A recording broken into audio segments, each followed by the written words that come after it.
Podemos tomar asiento.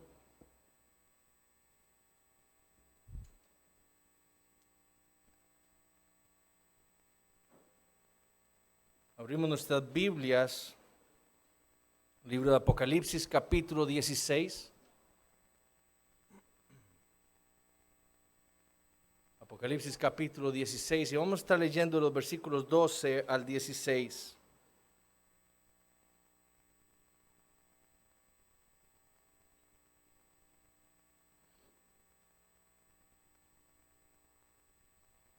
Esta es la palabra del Señor.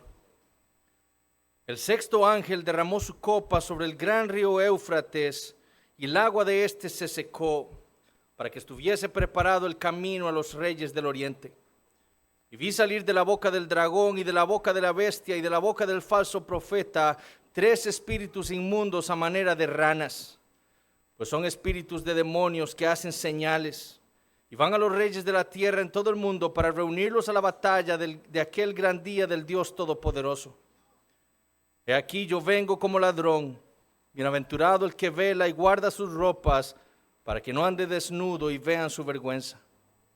Y los reunió en el lugar que en hebreo se llama Armagedón. Esta es la palabra del Señor. Una de las cosas que nos hace difícil la interpretación del libro de Apocalipsis es la manera en la que se nos ha enseñado a interpretarlo. La gran mayoría de nosotros fuimos enseñados a entender este último libro de la Biblia de acuerdo con el dispensacionalismo. Y a pesar de que nosotros ahora entendemos que esta manera de interpretar la Biblia es incorrecta, aún así nosotros tendemos a querer interpretar Apocalipsis de manera literal. Esta es la manera en la que lo hace el dispensacionalismo, aunque como hemos visto y como veremos aún más el día de hoy, lo hace de una manera inconsistente. Y digo esto porque cuando llegamos al capítulo 16 y leemos acerca de estas copas de la ira de Dios, nuestra primera reacción es entender estas plagas literalmente. De nuevo, ¿por qué? Porque así fuimos enseñados. Donald Grey Barnhouse, por ejemplo, un dispensacionalista, hablando de la primera copa, escribió lo siguiente: cuando la primera copa de la ira es derramada, viene sobre los hombres una úlcera literal. Cuando habla de la segunda y la tercera copa, habla de un juicio literal de Dios sobre las aguas. Cuando escribe sobre la cuarta copa, afirma que la manera correcta de interpretarla es literalmente, de manera que hasta un niño podría entender. Y cuando habla de la quinta copa de la ira de Dios, afirma que se trata de un tiempo literal de oscuridad sobre la tierra o sobre aquella porción en donde esté el anticristo reinando. Lo mismo hace John MacArthur, que es un dispensacionalista, al cual yo estimo mucho. Pero lo mismo tendemos a hacer nosotros también. Pero lo que hemos dicho y lo que hemos entendido del libro de Apocalipsis es que el libro debe ser interpretado de manera simbólica, no literal. Esa es la manera en la que el mismo libro, como hemos dicho una y otra vez, nos enseña a nosotros que debe ser interpretado. Lo vimos en los primeros 3 versículos del capítulo 1. Apocalipsis es un libro que está repleto de símbolos. El Espíritu Santo se nos presenta aquí como los 7 espíritus de Dios, cuando es solamente un Espíritu Santo. Cristo se nos presenta como un cordero y como un león, cuando Jesús no es un cordero y Él no es un león. Se nos habla de Dios como si Él tuviera un cuerpo con el cual pudiera sentarse sobre un trono, cuando el mismo Jesús le dijo a la mujer samaritana en Juan 4:24 que Dios es espíritu y por lo tanto no tiene un cuerpo con el cual sentarse sobre un trono. Se nos habla del cielo como teniendo un templo y un altar, cuando en el cielo no hay esas cosas. Se nos habla de la iglesia como 144,000 judíos, como la gran multitud, como 2 testigos en Apocalipsis capítulo 11. Y se nos habla del juicio final como una siega de trigo y uvas. Estas cosas, mis hermanos, no pueden ser interpretadas de manera literal. De hacerlo así, el libro no tendría ningún sentido ni para nosotros, ni para estos creyentes a los cuales les llegó esta carta por primera vez en el primer siglo. Lo mismo con estas 7 copas de la ira de Dios. Ellas tampoco pueden ser interpretadas de manera literal. A Juan se le están mostrando imágenes del Antiguo Testamento que funcionan en el libro de Apocalipsis como símbolos de las cosas que Dios traerá sobre el mundo entre la primera y la segunda venida de Cristo. Estas 5 primeras plagas son juicios que Dios ha traído sobre los incrédulos a todo lo largo de la historia. Como dijimos la semana pasada, son juicios espirituales, no literales. Por eso es tan importante que entendamos la relación entre las copas, los sellos y las trompetas. Porque con excepción del 7º sello, de la 7ª trompeta y de la 7ª copa, todo lo demás, los 5 primeros sellos, las 6 primeras trompetas, las 6 primeras copas, todo esto ocurre a lo largo de ese periodo entre la primera y la segunda venida de Cristo. Dios, mis hermanos, le ha estado enviando a los incrédulos desde la primera venida de Cristo úlceras malignas y pestilentes. Él ha hecho que el sol los queme como si fuera fuego. Estos son simbólicamente juicios espirituales para confrontar a los incrédulos con su idolatría, con ese terrible pecado de haber rechazado a su Creador y haberle entregado sus vidas a todo lo demás. Son juicios que se han manifestado en sus vidas de diferentes maneras. Con la muerte de un hijo, de una esposa, de su madre, del padre, con cáncer en su propia vida, en la vida de un hijo, de una esposa, un esposo, de un familiar cercano, con pobreza, con incapacidades. Dios les ha enviado estas cosas a sus vidas como juicios espirituales para confrontarlos a ellos con la verdad. Por ejemplo, la gran mayoría de nosotros hemos escuchado de personas que han sufrido de algún tipo de cáncer. ¿Quién trajo ese cáncer a sus vidas? Dios. ¿Quién dio la boca al hombre? Le dijo Dios a Moisés en Éxodo 4:11. ¿O quién hizo al mudo y al sordo, al que ve y al ciego? ¿No soy yo Jehová? Dios es el Rey soberano del universo. Él hace en el ejército del cielo y en los habitantes de la tierra según su voluntad. Daniel 4:35. El cáncer viene a la vida de los hombres de parte de Dios. Y las personas que lo sufren atraviesan etapas muy difíciles en su vida, llenas de gran sufrimiento, de dolor, de angustia, no solo por el cáncer, sino por los tratamientos que sufren todos estos pacientes. En los creyentes este tipo de cosas cumplen el propósito de acercar más al creyente a Dios. El cristiano llega a entender por la obra del Espíritu Santo que mora en él, que a pesar de ese cáncer, Dios sigue siendo nuestro Padre. Y Cristo sigue siendo nuestro precioso mediador en el cielo.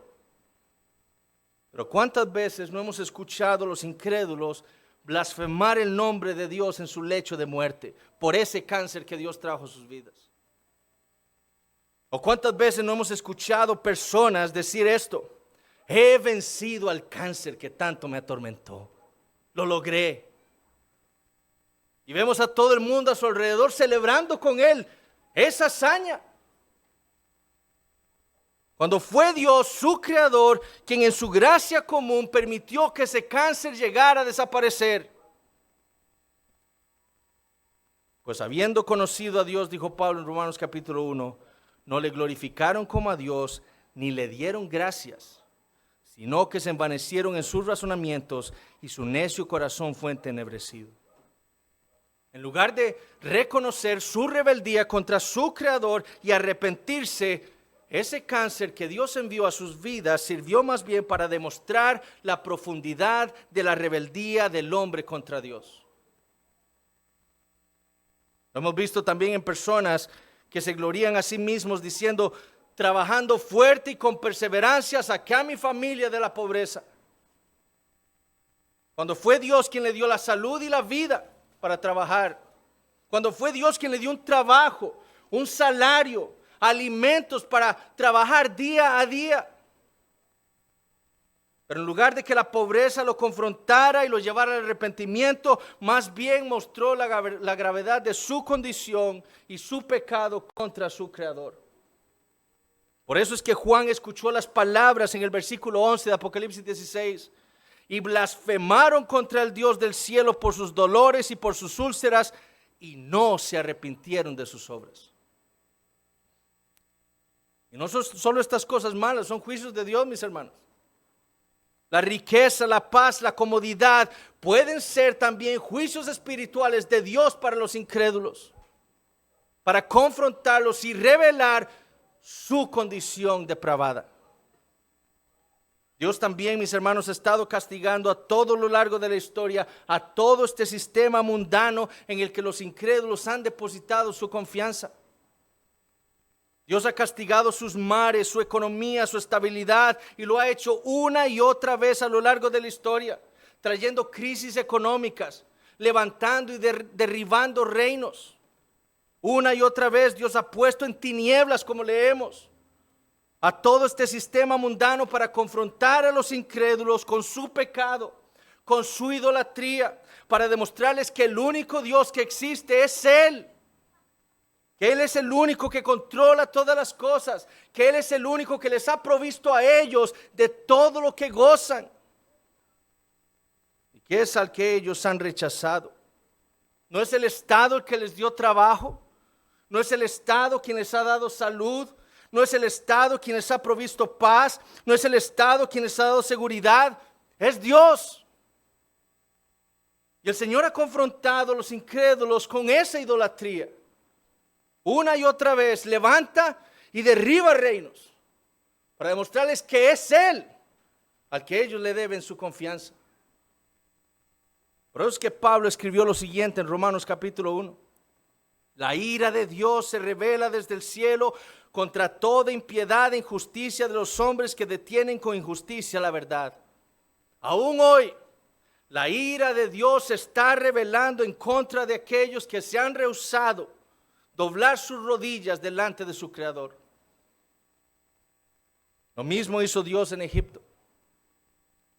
Cuando Dios envió a Moisés a Faraón, lo envió con este mensaje: Jehová, el Dios de los hebreos, nos ha encontrado, por tanto, nosotros iremos ahora camino de 3 días por el desierto para que ofrezcamos sacrificios a Jehová nuestro Dios. Y cuando Moisés llegó delante de Faraón, ¿qué fue lo que le respondió el rey? ¿Quién es Jehová para que yo oiga su voz y deje ir a Israel? Yo no conozco a Jehová, ni tampoco dejaré ir a Israel. En otras palabras, yo no reconozco al Creador del cielo y la tierra. Yo soy mi propio Dios y por lo tanto no voy a obedecer la voz de mi Creador. ¿Qué hizo el Señor? Trajo todas esas plagas literales a Egipto para demostrarle a Faraón que tanto él como todo en lo que él había puesto su confianza en esta vida no era Dios. Y atormentó a los egipcios una y otra vez. Pero en lugar de arrepentirse y volverse a Dios, Faraón y todo su pueblo endurecieron aún más sus corazones y persistieron en su pecado, en su rebeldía. Lo mismo que vemos aquí en Apocalipsis capítulo 16. En lugar de los incrédulos responder en arrepentimiento y fe a los juicios que Dios ha traído a sus vidas de diferentes maneras, lo que hacen es endurecer aún más sus corazones y blasfemar contra su Creador, aquel que les ha enviado esos juicios para despertar sus conciencias, mostrándonos así la terrible depravación espiritual en la que se encuentran los hombres y de la que nos ha librado el Señor a su pueblo.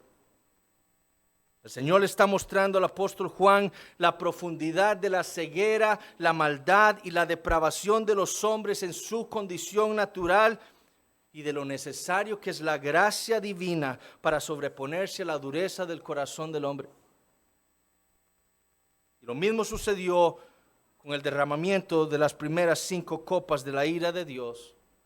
Y es lo mismo que sucede con el derramamiento de la 6ª copa de su ira. Y es lo que vamos a estar viendo el día de hoy. el derramamiento de la sexta copa de la ira de Dios. Vamos a ver lo que ocurre cuando el sexto ángel derrama esa copa. Vamos a ver lo que eso significa.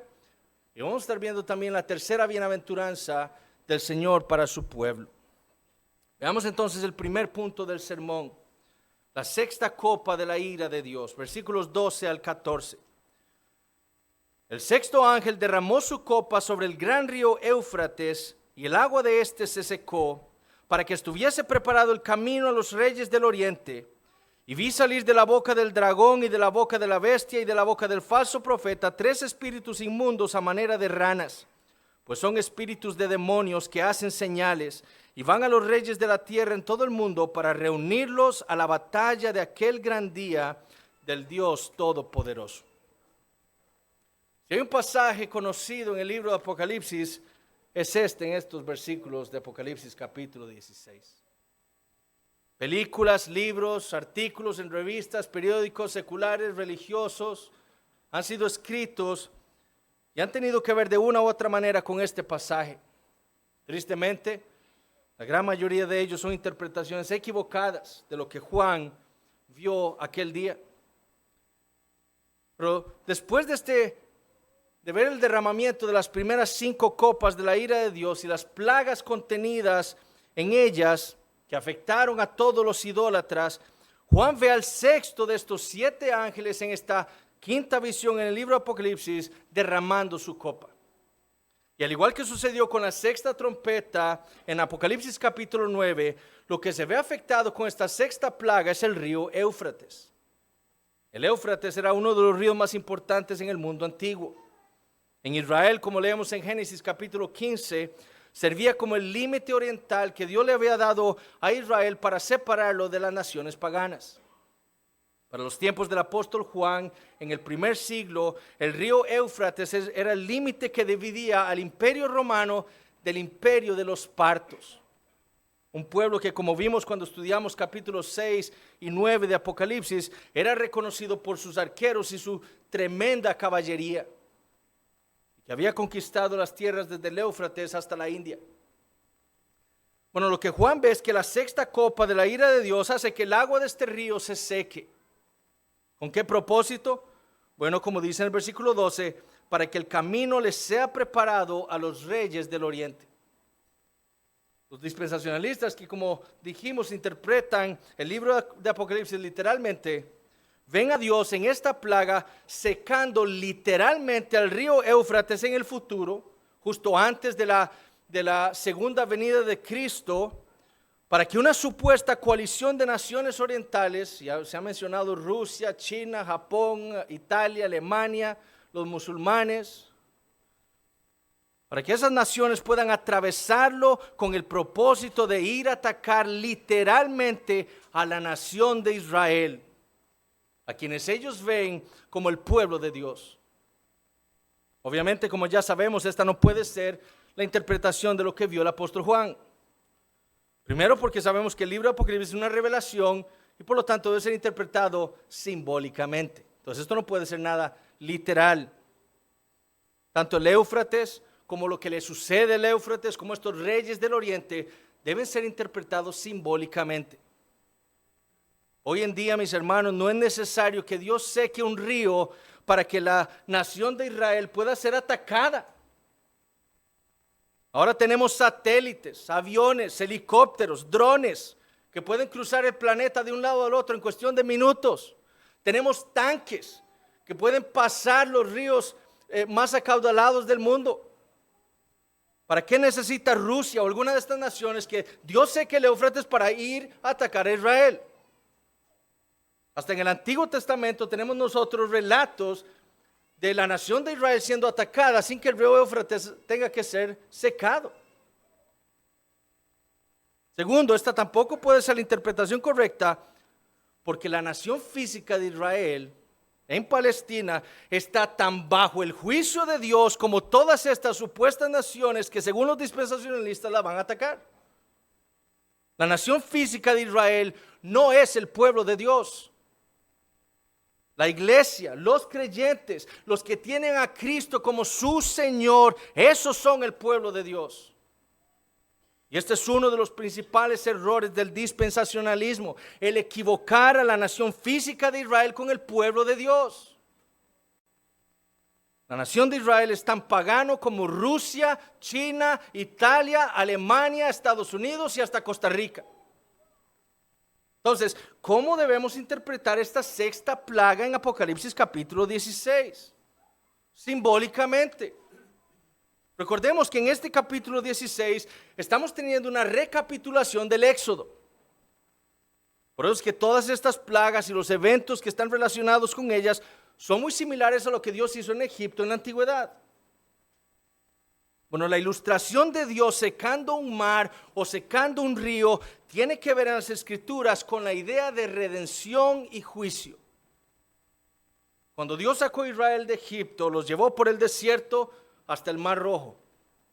Y allí Dios partió aquel mar en dos, dejando una porción en el centro del mar en seco.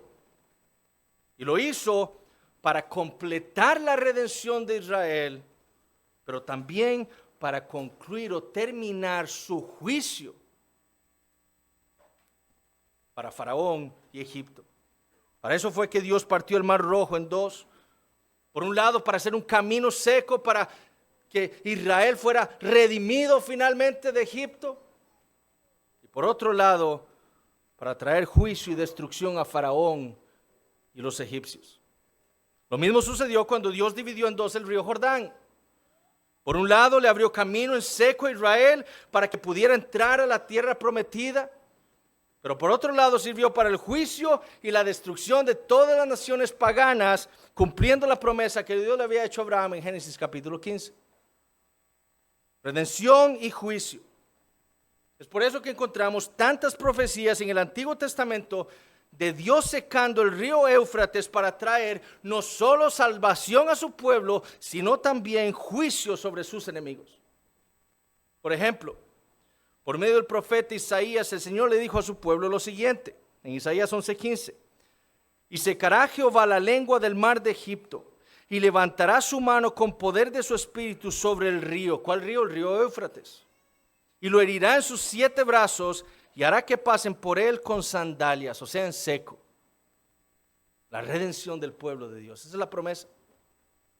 Cuando habló sobre la destrucción que Dios traería sobre Asiria, Dios dijo lo siguiente por medio del profeta Zacarías: y la tribulación pasará por el mar, y herirá en el mar las ondas, y se secarán todas las profundidades del río. De nuevo, ¿cuál río? El río Éufrates.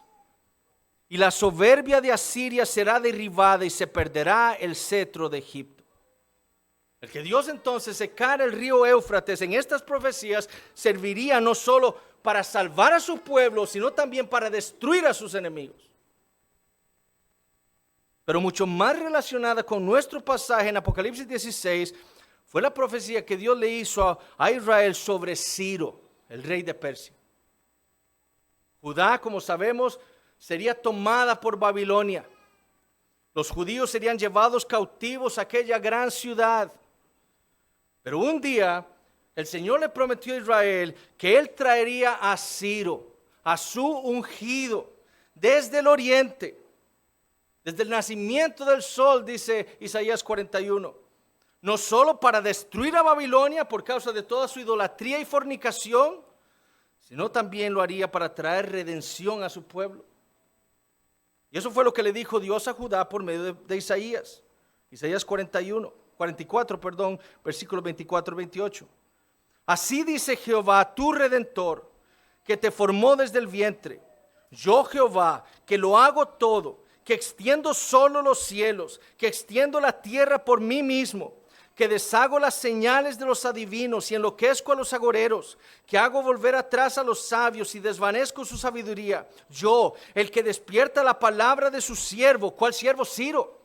Y cumple el consejo de sus mensajeros, que dice a Jerusalén, serás habitada, y a las ciudades de Judá reconstruidas serán, y sus ruinas reedificaré.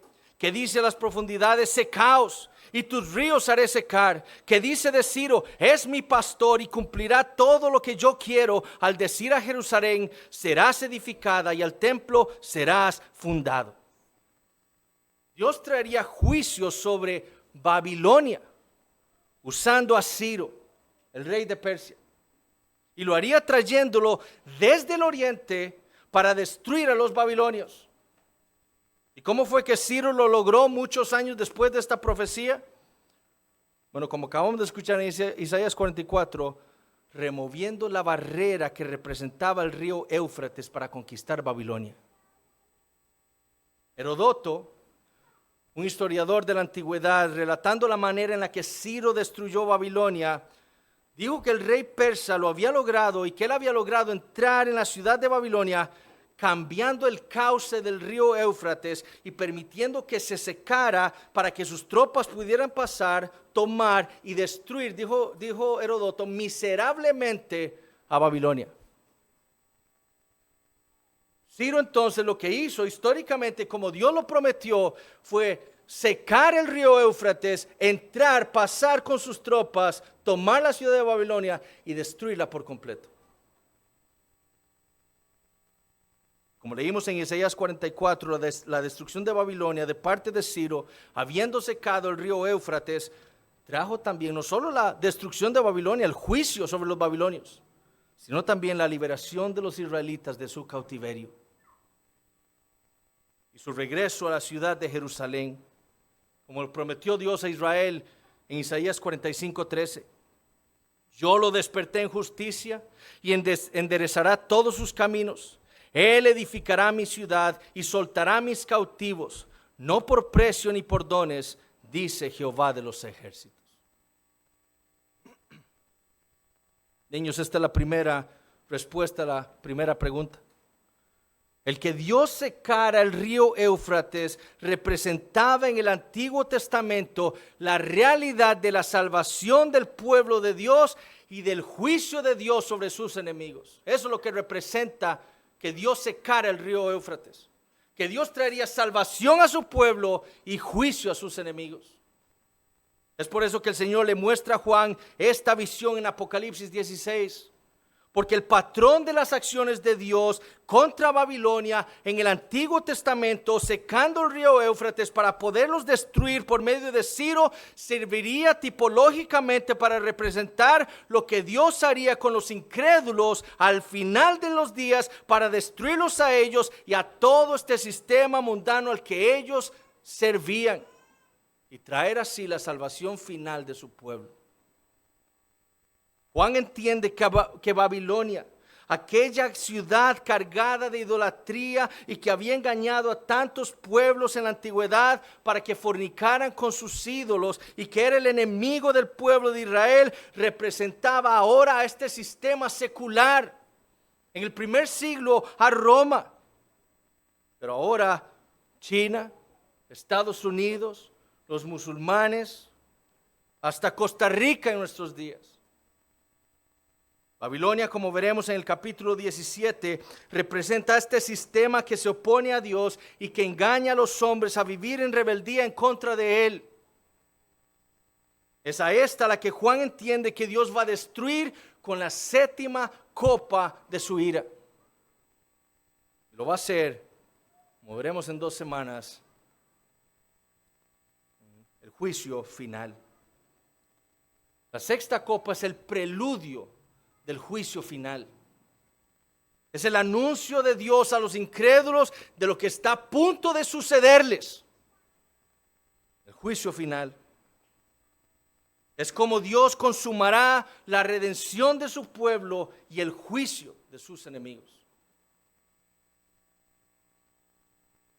Pero como le fue mostrado a Juan, simbólicamente Dios lo hará removiendo esa barrera que les está impidiendo a los incrédulos hacer lo que realmente quieren hacer.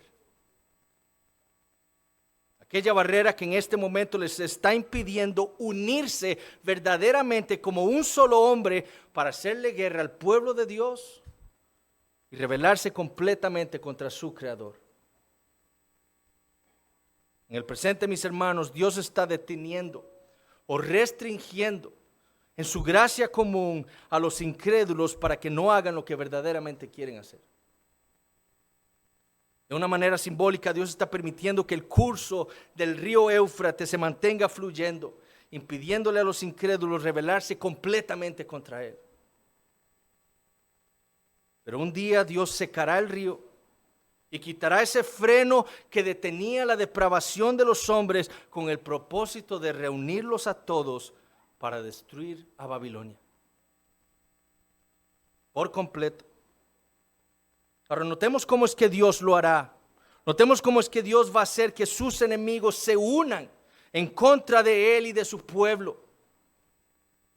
Versículos 13 y 14. Y vi salir de la boca del dragón y de la boca de la bestia y de la boca del falso profeta 3 espíritus inmundos a manera de ranas, pues son espíritus de demonios que hacen señales y van a los reyes de la tierra en todo el mundo para reunirlos a la batalla de aquel gran día del Dios Todopoderoso. Después de ver cómo Dios secará el río Éufrates para permitirle a sus enemigos pasar, unirse como un solo hombre en esa causa perversa contra su creador, el Señor le muestra al apóstol Juan inmediatamente después a la Trinidad perversa, al dragón, a la bestia y al falso profeta. Este último, como ya sabemos de Apocalipsis capítulo 13, es la bestia que subió de la tierra. Y lo que ve Juan son ranas que salen de la boca de cada uno de estos 3 demonios. Estas ranas, como leemos en el versículo 13, son espíritus inmundos. Es decir, representan, como dice el versículo 14, espíritus de demonios. Por eso es que son ranas. La misma plaga que Dios trajo sobre Egipto. Los mismos animales inmundos que Dios le ordenó a Israel no tocar en Levítico capítulo 11. Y lo que estos demonios hacen es similar a lo que hace el falso profeta: engañar a los incrédulos. Y lo hacen como el falso profeta por medio de señales. Estas señales son milagros satánicos hechos con el propósito de engañar, como leemos en el versículo 14, a los reyes de la tierra en todo el mundo. ¿Y con qué fin los engañan? Bueno, para que justo antes de la segunda venida de Cristo, estos reyes de la tierra en todo el mundo se reúnan todos para la batalla. Ahora, ¿quiénes son estos reyes de la tierra en todo el mundo? Bueno, ellos representan este sistema mundano secular que se opone a Dios. Son los mismos reyes del oriente del versículo 12, los enemigos de Dios, los enemigos del pueblo de Dios. Ellos representan a todo este sistema mundano, los incrédulos. Y ahora que ya Dios ha removido la barrera que les impedía hacer lo que estaba en sus corazones, estos demonios los engañan para que se reúnan, y escuchen lo que dice Juan, para la batalla. Ese artículo está ahí en el original. Esta no es una batalla, es la batalla. La batalla que había sido profetizada, chicos, en el Antiguo Testamento por Dios, y en la cual Dios se encargaría de destruir a sus enemigos de una vez por todas. Esta es la batalla final. La batalla del gran día del Dios Todopoderoso. Es la batalla que profetizó el profeta Ezequiel en Ezequiel capítulos 38 y 39. Cuando Gog y Magog se reunirán para hacer guerra contra el pueblo de Dios y a los cuales Dios destruirá por completo en el día final. Es el día del que Dios habló por medio del profeta Sofonías. Por tanto, esperadme, dice Jehová, hasta el día que me levante para juzgaros, porque mi determinación es reunir a las naciones, juntar los reinos, para derramar sobre ellos mi enojo. Todo el ardor de mi ira, por el fuego de mis celos, será consumida toda la tierra. Es el día del que profetizó Zacarías cuando dijo lo siguiente en Zacarías capítulo 12. Y en aquel día yo pondré a Jerusalén por piedra pesada a todos los pueblos. Todos los que se la carguen serán despedazados, bien que todas las naciones de la tierra se juntarán contra ella. Esta es la guerra que vimos en la tercera visión del libro de Apocalipsis. Cuando la bestia del abismo en Apocalipsis capítulo 11, este mundo secular, los incrédulos se reúnan para hacerle la guerra a los santos de Dios, para vencerlos y matarlos. Esta es la batalla final, la batalla del gran día del Dios Todopoderoso. ¿Y por qué del gran día? Bueno, porque con el juicio de las naciones que hará el Dios Todopoderoso en el día final, viene la salvación de su pueblo. Por eso es la batalla del gran día. Porque con el juicio del mundo viene la redención del pueblo de Dios y el cese de toda la rebeldía y maldad en el mundo. Por eso es la batalla del gran día de Dios. Batalla que llegará, como veremos dentro de 2 semanas, con el derramamiento de la 7ª copa. Pero para que esta batalla final ocurra, los incrédulos deben ser reunidos como un solo hombre por Dios. Como leemos en el versículo 14, ciertamente son los demonios los que engañan a los hombres para que se reúnan todos juntos en contra del pueblo de Dios y en contra de su Creador. Son esos demonios los que engañan a los incrédulos para creer que ellos pueden enfrentarse al Dios Todopoderoso. Pero es Dios quien les ha preparado el camino. Es Dios quien ha quitado esa barrera que impedía que se unieran contra Él.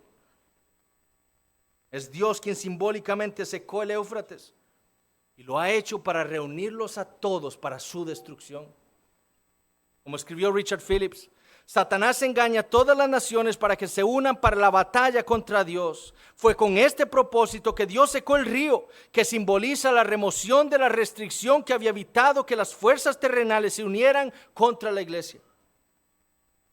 El que Dios secara el Éufrates no nos está diciendo que la victoria del mundo está cerca.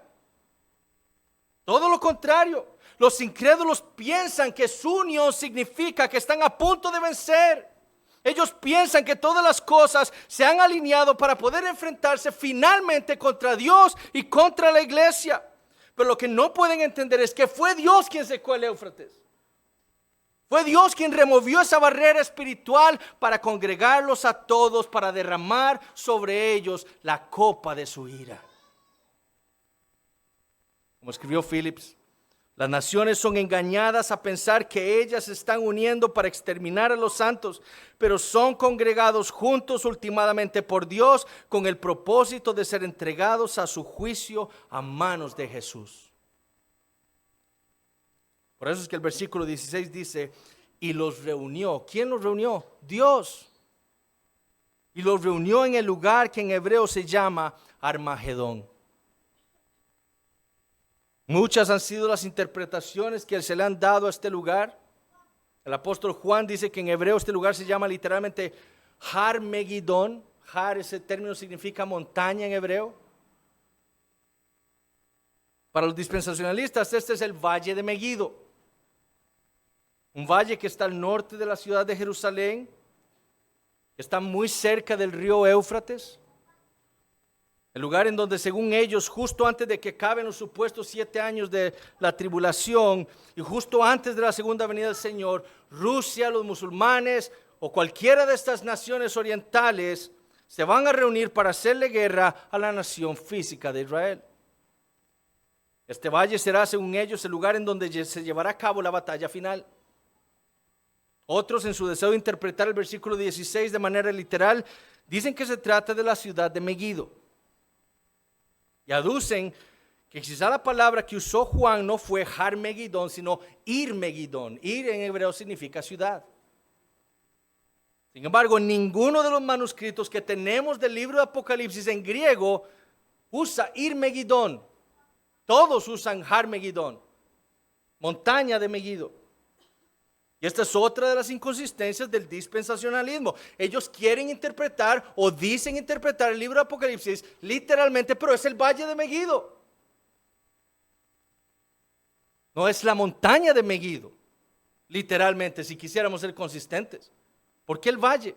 Bueno, porque tienen que hacer malabares para tratar de hacer caber su teología en el libro de Apocalipsis.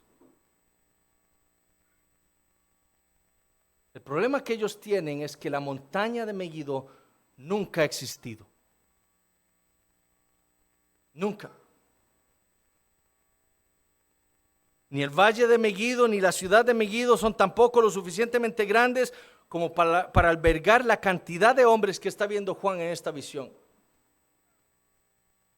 Juan está viendo a todos los incrédulos del mundo unidos en un solo lugar para la batalla final. El valle de Megido no es lo suficientemente grande para albergar a toda la humanidad, o a todos los incrédulos. Por lo tanto, este lugar debe ser interpretado simbólicamente también. ¿Cómo lo sabemos? Bueno, Juan nos da la clave en el nombre Har-Megidón. La realidad de que no exista ni nunca haya existido una montaña llamada Megiddo nos debe hacer entender que esto es otro símbolo en el libro de Apocalipsis. La montaña de Megiddo no existe y nunca ha existido. Esto es un símbolo. ¿Pero qué significa? Bueno, Megiddo fue, como dijo Derek Thomas, un pastor teólogo y teólogo reformado, el campo de batalla de Israel. Fue donde Débora y Barak derrotaron a los cananeos, Jueces capítulo 5. Fue donde el rey Josías fue herido y muerto cuando enfrentó con su ejército al rey Necao de Egipto, 2 Crónicas 35. Muy cerca de allí fue donde el profeta Elías se enfrentó a los profetas de Baal en el monte Carmelo. Y ese lugar que menciona el profeta Zacarías, en donde Dios destruirá a todas las naciones que vinieran en contra de Jerusalén. En Zacarías 12 es el único lugar en el Antiguo Testamento donde se usa la palabra Megidón.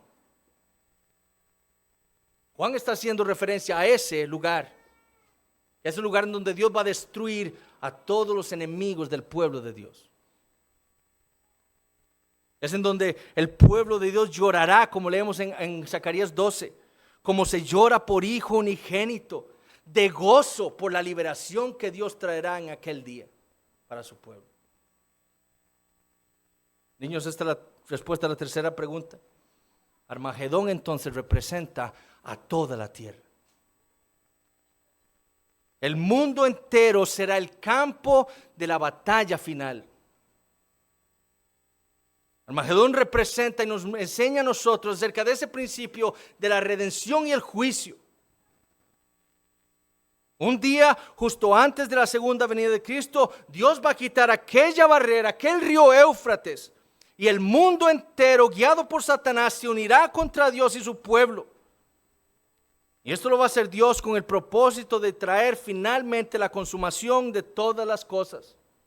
Como escribió Robert Mounce, Armagedón es un símbolo del derrocamiento final de las fuerzas del mal por el poder de Dios. El gran conflicto entre Dios y Satanás, Cristo y el anticristo, y el bien y el mal que yace detrás del desconcertante curso de la historia terminará en una lucha final en la que Dios emergerá victorioso y tomará consigo a todos los que hayan puesto su fe en Él. Esto es Armagedón. Hermanos, Armagedón es la promesa de Dios de que Él un día, en el día final, acabará con el mal y el pecado en el mundo. Esa es la promesa. Es lo que representa para nosotros los creyentes. Armagedón representa para nosotros nuestra redención final y segura. Para los incrédulos, Armagedón representa el juicio de Dios sobre ellos. La destrucción final de toda rebeldía en contra de Dios en el mundo. Ahora, mientras tanto, ¿qué debemos entender los creyentes? Mientras eso llega a suceder, ¿cómo debemos vivir nosotros mientras llega ese día? Versículo 15. He aquí, yo vengo como ladrón. Bienaventurado el que vela y guarda sus ropas para que no ande desnudo y vean su vergüenza. A la luz de esta verdad acerca de la sexta copa de la ira de Dios que será derramada sobre los incrédulos, a la luz de esta verdad de que Satanás los unirá para que persigan y ataquen al pueblo de Dios un día, ¿cómo se supone que nosotros debemos vivir? Bueno, como dice el Señor en el versículo 15, velando. Notemos que el versículo 15 es un paréntesis en esta narración de los eventos alrededor del derramamiento de la sexta copa de la ira de Dios. Es un paréntesis. Dios de pronto, el Señor Jesucristo de pronto interrumpe la visión de Juan para que escuche estas palabras. En el versículo 15. Y son las palabras de aliento y exhortación del Señor Jesús para su pueblo, para nosotros. De hecho, esta es la tercera de 7 bienaventuranzas del Señor para su pueblo en Apocalipsis. La primera la vimos en el capítulo 1. Que la bienaventuranza a los que leen, oyen y guardan todas las cosas que están escritas en el libro de Apocalipsis. La segunda la leímos en Apocalipsis 14, que es para aquellos que mueren en el Señor. En en Apocalipsis capítulo 16, el Señor bendice a los que viven sus vidas velando. Ahora, niños, ¿velando por qué? Bueno, velando por causa de la segunda venida de Cristo. Porque como nos dice el Señor, esa segunda venida será inesperada. Él vendrá una segunda vez como ladrón. El ladrón no le anuncia a los dueños de la casa que va a robar, ni el día ni la hora en la que se va a meter a robar. Él lo hace sin anunciarlo. Bueno, lo mismo pasará con la segunda venida del Señor Jesucristo. Como Él le dijo a sus discípulos en Mateo 24. Por tanto, también vosotros estad preparados, porque el Hijo del Hombre vendrá a la hora que no pensáis. ¿Qué debemos hacer los creyentes entonces? Velar. ¿Cómo? Guardando nuestras ropas. Es decir, si sabemos que el Señor vendrá sorpresivamente, no nos iremos a dormir. Nos mantendremos despiertos. Y si no nos vamos a dormir, tampoco nos vamos a quitar las ropas, sino que estaremos vestidos, preparados para aquel día. Ahora, ¿qué significa esto? Bueno, si sabemos que el Señor vendrá a la hora que nosotros no pensamos, el cristiano vivirá su vida perseverando en la fe, luchando continuamente contra su pecado, persiguiendo segundo tras segundo su santidad, no dejándose engañar por Satanás ni por el mundo. Si nosotros sabemos que Jesús vendrá como un ladrón, no nos comprometeremos con el mundo. No coquetearemos con la mundanalidad, sino que por el contrario nos esforzaremos por ser cada día más como nuestro Señor Jesucristo. Eso es velar.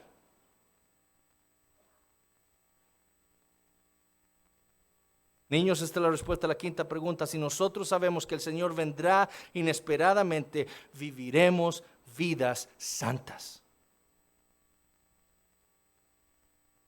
Porque por el contrario, recuerden que en medio de estas iglesias hay aquellos que profesan ser cristianos, pero viven como el mundo. Están fornicando con los ídolos de Babilonia. Por el contrario, aquellos que diciéndose cristianos se han comprometido con Babilonia, con el mundo, viviendo como Él, hablando y pensando como Él, deseando sus mismas cosas, esos van a ser sorprendidos en aquel día desnudos. La desnudez, como hemos visto antes en el libro de Apocalipsis, es un símbolo de vergüenza y juicio. Y la amenaza del Señor es que la vergüenza y el juicio será lo que aquellos que vivan como el mundo, aún así digan ser cristianos, experimentarán de parte del Señor cuando Él vuelva una segunda vez. Digan que son cristianos, pero por estar viviendo como el mundo, por haberse comprometido con Babilonia, en aquel día serán castigados por el Señor. Por no haber estado velando, por haber demostrado realmente quiénes son. Bienaventurado entonces el que vela y guarda sus ropas. Finalmente, ¿cómo aplicamos estas cosas a nuestras vidas? Bueno, nosotros los creyentes, a la luz de estas verdades, debemos reaccionar con agradecimiento. Habiendo escuchado todas estas cosas, si hay algo que debe caracterizar entonces nuestras vidas es el agradecimiento a Dios. La profunda maldad en el corazón de los hombres que hemos visto en el capítulo 16 era la nuestra también. Así éramos nosotros, rebeldes a nuestro Creador, viviendo nuestras vidas como a nosotros nos daba la gana. Pero un día Dios en su infinita gracia y misericordia, no por nada en nosotros, ni por nada que nosotros hubiéramos hecho, sino más bien a pesar de nosotros, Dios nos salvó. Y Él removió esa barrera que era nuestro corazón de piedra. Y nos cambió. Pero Dios, dice Pablo en Efesios capítulo 2, que es rico en misericordia por su gran amor con que nos amó, aun estando nosotros muertos en pecados, nos dio vida juntamente con Cristo. Y por lo que Cristo hizo en su vida y en su muerte, nosotros ahora somos nuevas criaturas. Hemos sido justificados por la fe. Y justificados por la fe tenemos ahora paz para con Dios. Y ahora no somos sus enemigos.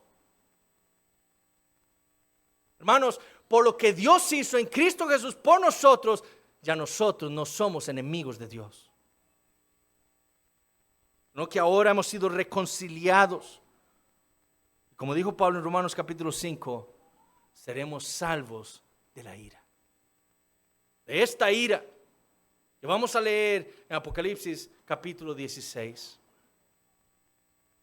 Hermanos, este juicio que está preparando Dios para los hombres, esta ira que está pronto a venir, ya no será para nosotros. Y todo por la gracia de nuestro Dios. Y ese agradecimiento que debería caracterizar nuestras vidas por causa del Evangelio debe ser evidente en la vida que vivimos. El mundo debe ver en nosotros esa esperanza que Dios nos ha dado. Que entendemos para lo que hemos sido salvados, la esperanza que tenemos en la eternidad. El mundo debe ver vidas transformadas, vidas diferentes al mundo, vidas de santidad. El mundo debe ver que nosotros estamos velando porque sabemos la verdad que Dios en Cristo Jesús va a volver al mundo para destruirlo por causa del pecado.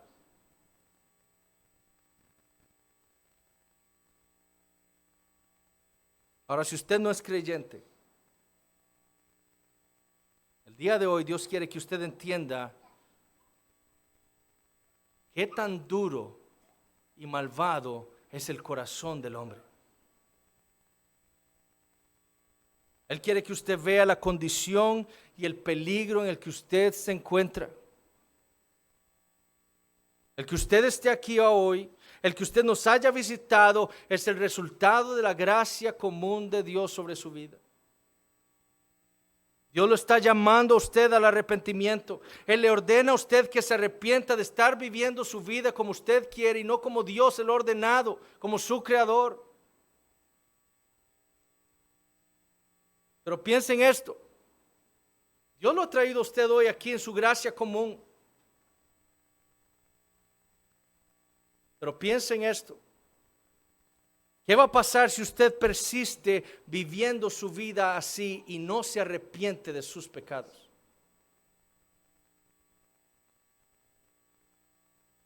Un día, Dios va a remover esa barrera que Él ha puesto en su vida para que usted no haga lo que quiere hacer. Y aquel día, si usted no se arrepiente de sus pecados, aquel día usted va a dejarlo todo. No va a volver a querer escuchar nada más de Cristo. Va a expresar todo su odio en contra de su Creador. Ese es el peligro en el que usted se encuentra si usted rehúsa hoy arrepentirse de sus pecados. 10 plagas le envió Dios a Faraón y nunca se arrepintió. Con cada una de esas plagas, Faraón endureció cada vez más su corazón. Usted ha escuchado hoy aquí la orden de Dios para usted en su vida de que se arrepienta. No endurezca su corazón. Arrepiéntase.